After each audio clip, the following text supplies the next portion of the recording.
ಎಲ್ಲರಿಗೂ ನಮಸ್ಕಾರ. ಸವಿರುಚಿ ರೆಸಿಪಿಗೆ ಸ್ವಾಗತ. ನಾವು ತುಂಬ ದೋಸೆಗಳನ್ನ ಮಾಡಿಕೊಂಡು ತಿಂದಿರ್ತೀವಿ. ಈ ರೀತಿ ರವೆ ಮಸಾಲ ದೋಸೆನ ಯಾವತ್ತೂ ತಿಂದಿರಲ್ಲ ಅಂತ ಅಂದ್ಕೊಳ್ತೀನಿ. ನಾನು ತೋರಿಸಿರ್ತಕ್ಕಂಥ ವಿಧಾನದಲ್ಲಿ ನೀವು ಮಾಡಿಕೊಂಡ್ರೆ ಮಸಾಲೆ ದೋಸೆ ಏನಿರುತ್ತೆ ಅದೇ ವಿಧಾನದಲ್ಲಿ ಅದೇ ಥರನೇ ರವೆ ಮಸಾಲೆ ದೋಸೆ ರೆಡಿ ಆಗುತ್ತೆ. ಬನ್ನಿ ಇದನ್ನು ಯಾವ ರೀತಿ ಮಾಡೋದು, ಏನೇನು ಪದಾರ್ಥಗಳು ಬೇಕು ನೋಡ್ಕೊಳ್ಳೋಣ. ನಾನಿಲ್ಲಿ 1 ಕಪ್ಪಿನಷ್ಟು ಚಿರೋಟಿ ರವೆನ ತೊಗೊಂಡಿದ್ದೀನಿ. ಹಾಗೆ 1 ಕಪ್ಪಿನಷ್ಟು ಮೊಸರನ್ನು ತೊಗೊಂಡಿದ್ದೀನಿ. ಒಂದು 3 ಟೇಬಲ್ ಸ್ಪೂನಷ್ಟು ಗೋಧಿ ಹಿಟ್ಟು, 3 ಟೇಬಲ್ ಸ್ಪೂನಷ್ಟು ಕಡಲೆ ಹಿಟ್ಟನ್ನು ತೊಗೊಂಡಿದ್ದೀನಿ. ಹಾಗೆ ರುಚಿಗೆ ತಕ್ಕಷ್ಟು ಉಪ್ಪು ಕೂಡ ಬೇಕಾಗುತ್ತೆ. ಸ್ವಲ್ಪ ಅಡುಗೆ ಸೋಡಾನು ಕೂಡ ಬೇಕಾಗುತ್ತೆ.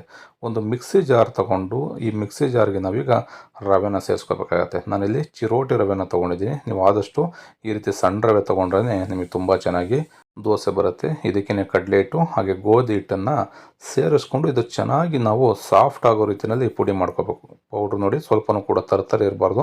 ಆ ರೀತಿಯಲ್ಲಿ ಈ ರವೆ ಜೊತೆಯಲ್ಲಿ ಕಡಲೆ ಹಿಟ್ಟು ಹಾಗೆ ಗೋಧಿ ಹಿಟ್ಟನ್ನು ಚೆನ್ನಾಗಿ ನಾವು ರುಬ್ಕೋಬೇಕಾಗತ್ತೆ, ಪುಡಿ ಮಾಡ್ಕೋಬೇಕು. ಇದಕ್ಕೆ ಯಾವುದೇ ರೀತಿ ನೀರನ್ನು ಬೆರೆಸೋದಕ್ಕೆ ಹೋಗಬಾರ್ದು. ಈಗ ಒಂದು ಬೌಲ್ಗೆ ನಾನು ಇದನ್ನು ಸೇರಿಸ್ಕೊಳ್ತಾ ಇದ್ದೀನಿ.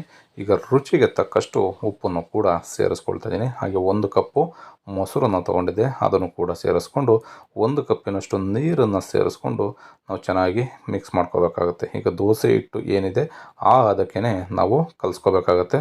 ಸ್ವಲ್ಪ ಇದು ಗಟ್ಟಿನೇ ಇರಬೇಕು. ಈ ಮಸಾಲೆ ದೋಸೆಗೆ ಯಾವ ರೀತಿ ನಾವು ಗಟ್ಟಿ ಕಲಿಸ್ಕೊಳ್ತೀವಿ ಅದೇ ವಿಧಾನದಲ್ಲಿ ಇದನ್ನು ಅಷ್ಟೇ ನೀವು ಕಲಿಸ್ಕೋಬೇಕಾಗತ್ತೆ. ನೋಡಿ ಈ ರೀತಿ ಮಿಕ್ಸ್ ಮಾಡ್ಕೋಬೇಕಾದ್ರೆ 1 ಚಿಟಿಕೆಯಷ್ಟು ಸೋಡಾನ ಸೇರಿಸ್ಕೊಳ್ಳಿ. ನಾನು ಇಲ್ಲಿ ಸೋಡಾ ಸೇರಿಸೋದನ್ನು ತೋರಿಸಿಲ್ಲ.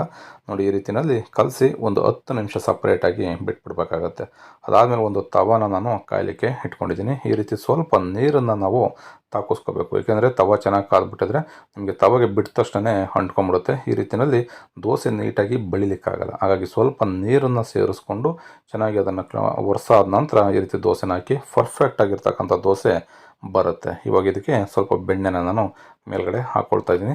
ನೀವು ಬೆಣ್ಣೆ ಇಲ್ಲ ಅಂತಂದರೆ ತುಪ್ಪ ಬೇಕಾದರೂ ಸೇರಿಸ್ಕೋಬೋದು ಅಥವಾ ಎಣ್ಣೆ ಬೇಕಾದ್ರೂ ಸ್ವಲ್ಪ ಸೇರಿಸ್ಕೋಬೋದು.